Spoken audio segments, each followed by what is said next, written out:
We're rounding up day one of the NFL Combine specific to the New York Giants. What did General Manager Joe Schoen and head coach Brian Daboll have to say during their media sessions?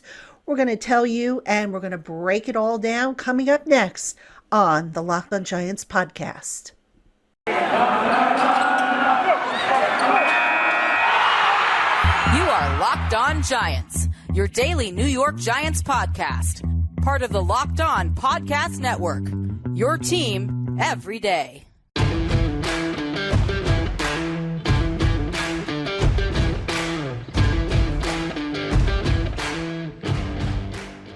Hello, New York Giant fans, and welcome to another edition of the Locked on Giants podcast, part of the Locked on Podcast family, your team every day. Patricia Traina here with you, and we are in Combine Week. We have kicked off the NFL Combine on Tuesday. Tuesday was primarily a media day where most of the head coaches and general managers spoke to the media for about 15 minutes a pop.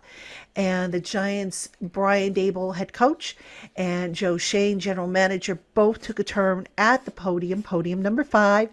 Incidentally, they were sandwiched in between the Buffalo Bills guys, since both guys kind of came from Buffalo. So I thought that was kind of a cute little approach there. But anyway, we're going to bring to you some of the highlights of what was said during the media sessions. And I'm going to break some of it down for you. I'm going to try and give you my interpretation and what I think it means for the Giants moving forward. So that all that is coming up on today's episode of the Locked on Giants podcast. Thank you so much for making us your first listen of the day, or if you watch on YouTube, your first watch of the day, and we hope you enjoy the program. All right, Giant fans, first up on our list of things to talk about, General Manager Joe Schoen was asked about Daniel Jones, quarterback, and where things kind of stand with him regarding his fifth-year option, regarding, what they think of him, how that's all coming along. And I'm going to play for you the audio that Schoen had to say in response to Daniel Jones. And in particular, I want to play for you the clip in which he speaks about competition at that position. So here's that clip. Yeah, no, we're going to bring in competition everywhere, but Daniel Jones he's our starting quarterback right now. And again, listen, he was injured last year, and they had a backup quarterback. Again, if we did the same thing with Josh Allen last year, I think the backup quarterback is one of the more important positions in the league. So it's something we're going to look at and we're going to address. But it's not just quarterback; it's across the entire league. I think building depth is going to be a priority. It may be a little bit harder early on, but as you continue to build your team over the years, that's how you're allowed to create more depth. All right, so there you have it. Daniel Jones, still thought up very highly by the organization. Jones, who is rehabbing from the sprained neck that ended his 2021 season, has been in the building every day to get treatment. And you heard right there that he's also been hard at work, hitting the workout group and whatnot. And that's a good thing. That's a positive thing.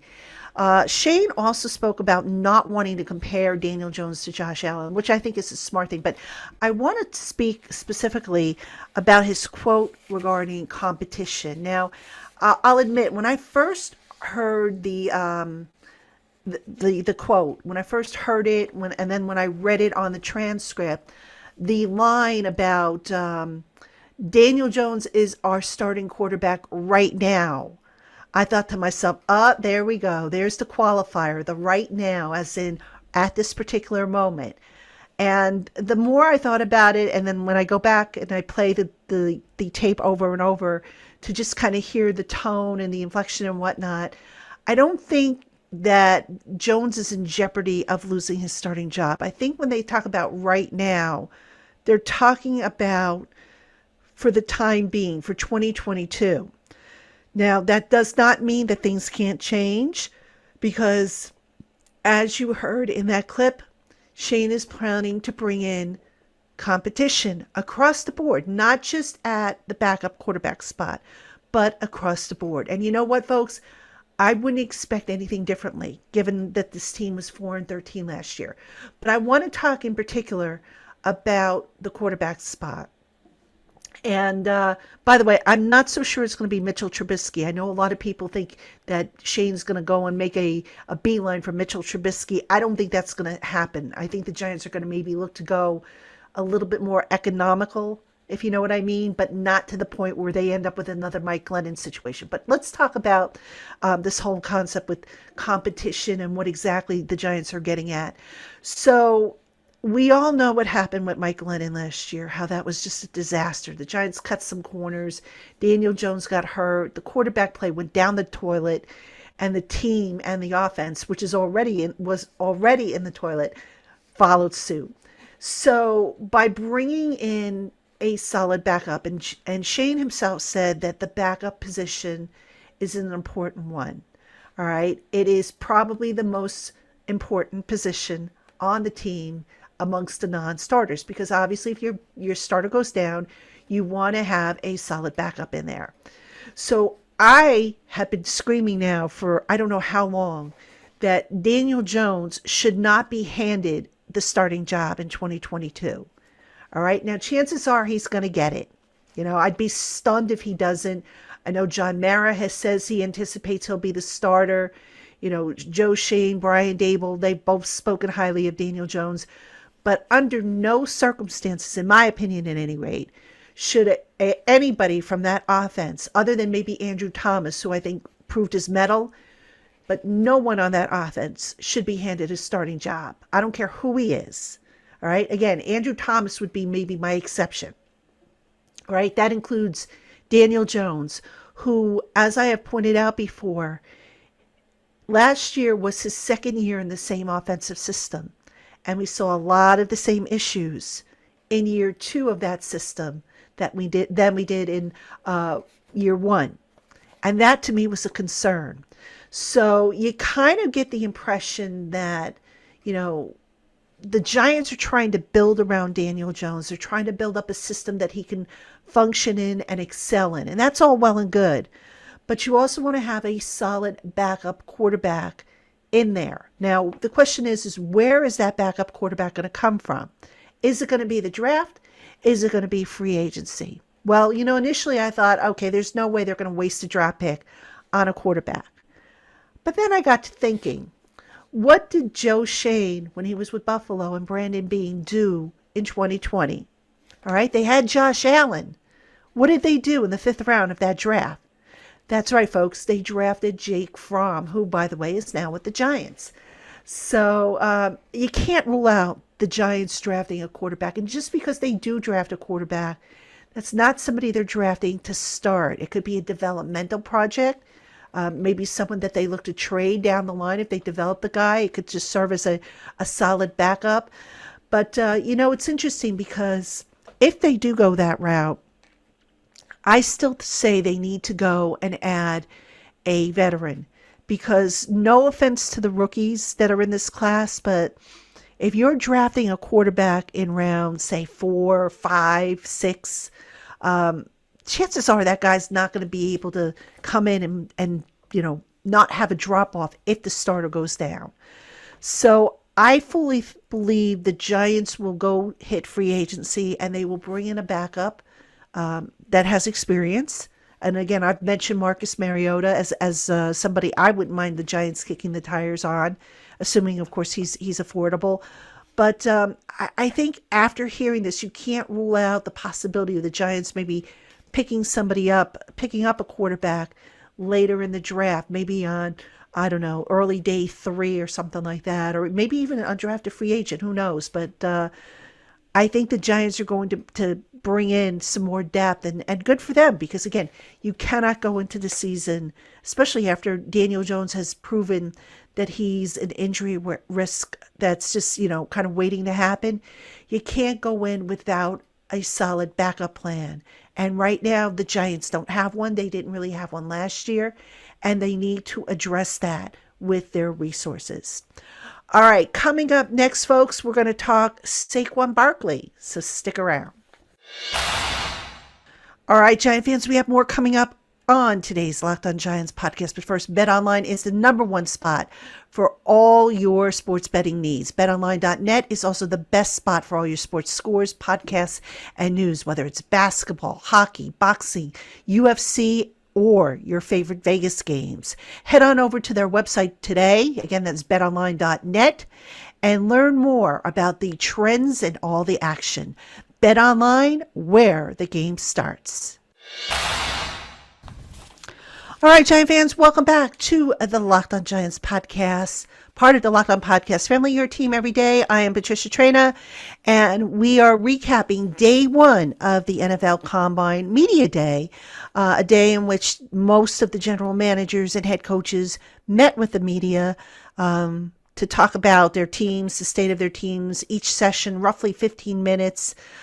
After each session was done, at least for the Giants at any rate, there were some what we call backroom conversations where, the group of beat writers went in the back with the head coach or the GM, and additional questions were asked away from the melee that's usually surrounding the podium. So a lot of good stuff to come out today. I thought more so from Joe Schoen than Brian Daboll. No offense to Coach Daboll.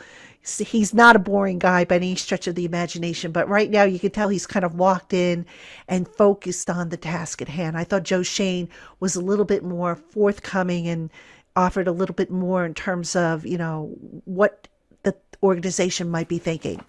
And speaking of which, this is a really hot topic, this next one. And it's actually something that on Giants Country, in the Giants Country newsletter that I put out every night, it's a free newsletter. You can find out about it by going to any Giants Country article, and at the bottom there's a link where you can subscribe if you want to receive it. But I'm doing a Pulse of the Fans feature where every week I'm going to ask you a question, what you guys think. And you tell me, you fill out, you click on the link, you can put your 2 cents in, and I'm going to build an article off of that. So right now, the topic that I'm working with is what the Giants should do with Saquon Barkley. Should they trade him? Now, Saquon Barkley has a $7.2 million cap hit. That cap hit is guaranteed. That is the option year of his rookie deal. So that was picked up last year. It is guaranteed for 2022. All right. So even if the Giants wanted to cut him, they wouldn't save a dime. They would have to pay out that money. All right. So what about trading him? Now that question was raised by a reporter in reference actually to the salary cap, because the Giants salary cap, as I have said many times on this show before, is a royal mess. As a matter of fact, on Giants Country, I'm going to have an article out on the salary cap at some point on Wednesday. Basically, at the end of January, I'd put together a plan on how the Giants can save over $40 million with some cap moves. And I've actually updated that plan a little bit based on some scuttlebutt that I've been hearing, plus a couple of things that I forgot to include in that first plan. So you will want to check that out if you are into the salary cap. But anyway, let's get back to Saquon Barkley. And it was specifically asked of him, and I'll quote you the question. I have it in front of me. You obviously have to cut money. How open are you to potentially trading certain players, better players, i.e. Saquon Barkley being one of them? And let me play you the clip of what Joe Schoen had to say about that. Yeah, we're still working through that, but I'm open to everything. Like whether it's, again, trading player for player, I'll listen to anybody if it's trading, a couple players. I'm not going to say the entire roster, we're open for business on the entire roster, but if anybody's going to call and they're interested in any of our players, I'll certainly listen. And again, we're in a situation where unfortunately we have to get under the salary cap, and we're not in very good salary cap health. And again, I'm not going to say yes to every deal, but I'm definitely going to listen, and I'll be open to the situations that are best for the New York Giants. All right. Now, not included, I think, in that quote was from the back room area. It was divulged that Joe Schoen divulged that the coaching staff has already put in some plays that involve Saquon Barkley. So they are proceeding as though they're going to have him. So that being said, I know we've had this debate here on this show. I have mentioned that I would not be upset if the Giants traded Saquon Barkley for the cap hit, for the cap savings, I should say. Some of you have responded and said, no way would I trade him. Why do you want to get rid of a good player? Why do you want to get rid of like a franchise type of player? I'm thinking long term, folks. Now, some people have said to me, okay, well, what if the Giants keep him, see how he does to start the year, and then if, things are going well, just look to trade him by the trade deadline. I don't think you want to do that at that point because, unless the season is going down the toilet, and you have to have a fire sale, and let's hope that's not the case, by the way, because if it is, then we're all in trouble. I don't think you do at that point. I think if you're going to look to move them, you look to move them now. Now, there's also an argument against moving Saquon Barkley, and that argument is quite simply Daniel Jones. You're trying to get the most out of Daniel Jones, obviously. This is a make or break year for him. Do you really want to take away potential playmakers from his arsenal? That's what the Giants have to weigh. Now, if you were to ask me what I think is going to happen, there was a time I would have said, oh, there's no way Barkley finishes the year as a Giant. Having, kind of caught up with the scuttlebutt a little bit, I'm thinking the Giants won't move Barkley. It does make sense from a cap perspective to do it, but from, if they're going to finally look to get Jones going and this offense going, I don't know. I don't know that you move them. I don't think they will. And here's the other thing, if you do look to move them, what kind of return can you expect on your investment? You're not going to get a first round pick. I'm telling you that right now. You probably will not get a second round pick given the injury issues. If you're lucky, maybe you can get a third rounder and maybe a conditional fifth that becomes a fourth if Barkley stays healthy. So that being said, my takeaway from that quote is that the Giants are planning to keep Barkley. That doesn't mean that if an offer that comes along that's too good to refuse, that they won't look to move on from him. But it sounds like he's going to be one of those guys that I don't want to say is untouchable, but it's going to take a lot to maybe separate Saquon Barkley from the Giants. At least that's what it sounds like to me based on, the scuttlebutt, like I said, on day one. So, all right, Giant fans, we're going to take our final break. When we come back, we'll talk offensive line. So stick around. All right, Giant fans, we have more coming up on today's Locked On Giants podcast. But first, Built Bar is the protein bar that tastes like a candy bar, but without the calories and without the sugar. Most Built Bars will fit just about any diet plan you happen to be on, and they are perfect for diabetics in that they only contain about 4 grams of sugar, 4 net carbs, and they are packed with protein. Most bars contain about 17 grams of protein. Built Bars are available in nut and nut-free varieties, and every so often they rotate different limited time flavors on their website, BuiltBar.com.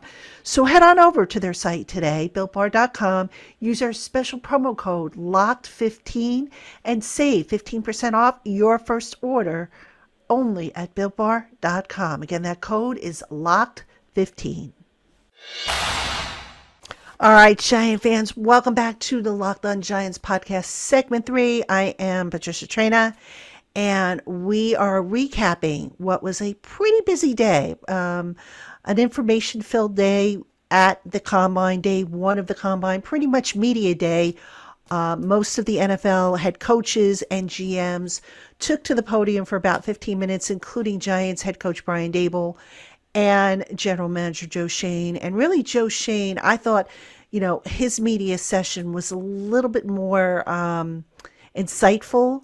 No disrespect to Coach Daboll, but by the time he took the podium, I think, a lot of what people wanted to know was already addressed. And, plus Coach Daboll and his staff, they're still trying to, gel as a staff and get their direction set up and get a feel for what they're going to do. So I think in time, that'll be a better discussion to have with him and his staff members. But for the time being, Joe Schoen was of interest. And, I want to talk about the offensive line now, because that is obviously a hot topic, given that the Giants have, I think, 5 guys under contract that are healthy.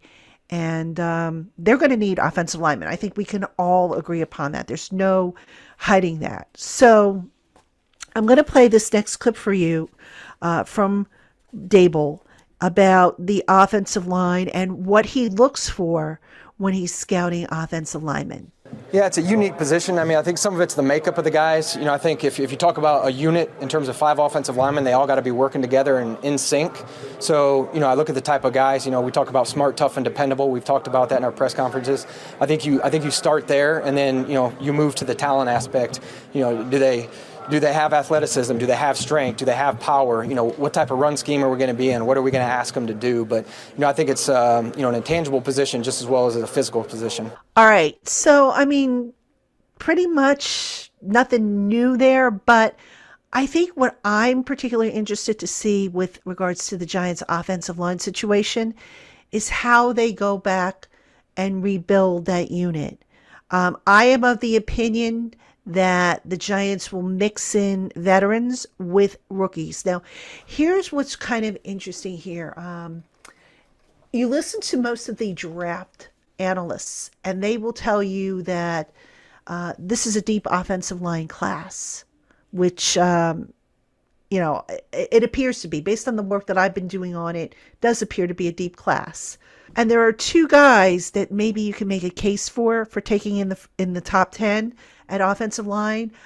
North Carolina State's Ikem Aquano, and of course Alabama's Evan Neal, both of them being offensive tackles. Now, some people have said, well, what about Tyler Linderbaum? I don't know if you want to take a center that high. I guess that depends on the value at that point. If you end up signing a veteran guard that can also play center, maybe you don't need to go that high. So my guess is they don't go offensive line if those 2 tackles are off the board by the time they get to number 5, which is a possibility. They can certainly, trade down if they want. They can look at round 2 if they want for the offensive line. But I came away with the impression that the Giants are going to do a mix, which is, again, what they should do. You can't have, in my opinion at any rate, you cannot have an offensive line that entirely consists of all rookies. Now, the exception, of course, would be Andrew Thomas, who is entering his 3rd season. But you cannot go in with, say, 4 rookies at the rest of your positions, because you're asking for trouble until that line gels. So I think it's going to be a mix. And, just looking at what else Shane had to say, offensive line is, it's a critical position. If they don't fix that unit, it doesn't matter, what kind of offense they design for Daniel Jones. It doesn't matter who his skill position players are. That unit's got to be fixed. And I think if we were doing rankings in terms of priority, I would have offensive line as number 1. I would maybe do defensive line, edge rusher would be my 2nd. And then I would do cornerback as my 3rd biggest need on the team. So, Shane knows it's a problem. He's not adverse to trading down if he has to, or trading up if he wants to. Certainly they have the capital if they want to trade up. And here's a thought. Here's a crazy thought. I don't think the Giants will do this, but let me throw it out here and tell me what you think, actually, because I'm kind of curious. What if the Giants really wanted one of those young offensive tackles who maybe, depending on whatever mock draft you believe, they could both be off the board by the time the Giants pick. So what if the Giants traded up? Say with, I don't know, Detroit, to get one of those 2 guys. Would that be such a stretch? Would that be so outrageous? Would you throw the remote if that happened? I'm not sure. It's something to think about. I think it would be an interesting proposition. But that said, again, offensive line is pretty deep. So they often say beauty is in the eye of the beholder. And I don't know. I if I'm the Giants, I keep both of those picks and I maybe go offense, defense, but you just don't know how that board is going to fall. That's the whole thing. And that's why, when you guys ask me, what would I do at 5? Would I go offense or defense? I can't really give you an answer because I need to know how the board would fall at numbers 1 through 4 before I say, okay, I would do this, that, and the other thing.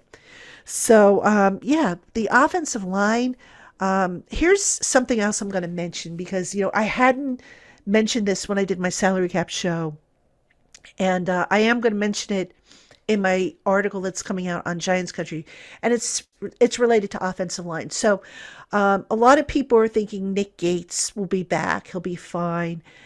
My gut feeling, again, from kind of keeping my ear to the ground, is that Gates could be cut.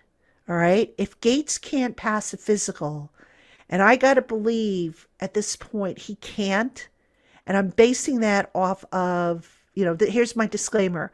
I saw him in December coming off the field, and he was walking with a really, really heavy limp. Now, obviously, we're in the beginning of March, so he could have gotten a lot better. Maybe he's not walking with a limp anymore. Maybe he has started to run. I doubt he has started to run, given, the injury. And I'm kind of basing it on what Richie Seibert went through when he suffered that gruesome fracture of his leg so many years ago. It took Richie Seibert 2 years to come back from that. I could see the same thing for Nick Gates. So that being said, if I'm the Giants and I don't think Nick Gates is going to be ready, you cut him in what's called a procedural move. You save the $2.195 million, which is his base salary. I think he has a 6-figure dead money hit. I don't remember what the hit is, but I know it's 6 figures, so it's not a lot of dead money. And then once he's able to pass the physical, you re-sign him for like a veteran minimum deal. That's what I could see happening with Nick Gates. Could I see that happening also with Matt Parrott, who suffered a late season ACL? I don't think it's going to be worth it for him, to be honest with you, because you're not talking a big cap savings. But certainly, with these guys that ended the season on IR that have another year to go on their contract, to put them through that procedural move, I did the same thing with Caden Smith, tight end Caden Smith, who was somebody I didn't address the first time around. These are just ways that you can collect added cap space. So I got off the offensive line for a little bit here, but let me just get back to that. I would have no problem with a rookie right tackle as long as there was a veteran interior guy, preferably next to him. All right. I would want a veteran right guard to help the kid along. Ideally, I would like a veteran center because, you're going to need somebody to kind of keep everything calm and whatnot. And I do think Billy Price will get re-signed. I'd be surprised if he's not re-signed. And then if you want to put maybe a rookie left guard next to Thomas at this point, I could live with that, I think. So that would be the starting offensive line. Now, as far as the rest of the offensive line, you got to get guys in here for depth. And, Joe Schoen made a comment about how because it's such a deep, deep draft class, and this because a lot of the guys that went back to school after, the 2020 season, they're now coming out. They were granted an extra year of eligibility. Now they're coming out in the draft. You might be able to pick up a few developmental pieces, if you will, after the draft. So plenty of options there. It's just a matter of, finding what you need. And quite honestly, the other thing with the Giants is going to be the cap. Are they going to have the space to do what they need to do? And if they do, then I think they're going to be in a lot better shape than what they are as of March 1st, 2022. So, all right, Giant fans, that's going to do it for me for today. Thank you so much for tuning in, making us your first listen of the day, or if you're watching on YouTube, your first watch. Don't forget to keep it here on the Locked On Giants podcast for more coverage from the NFL Combine all week long. Until tomorrow, have a great one.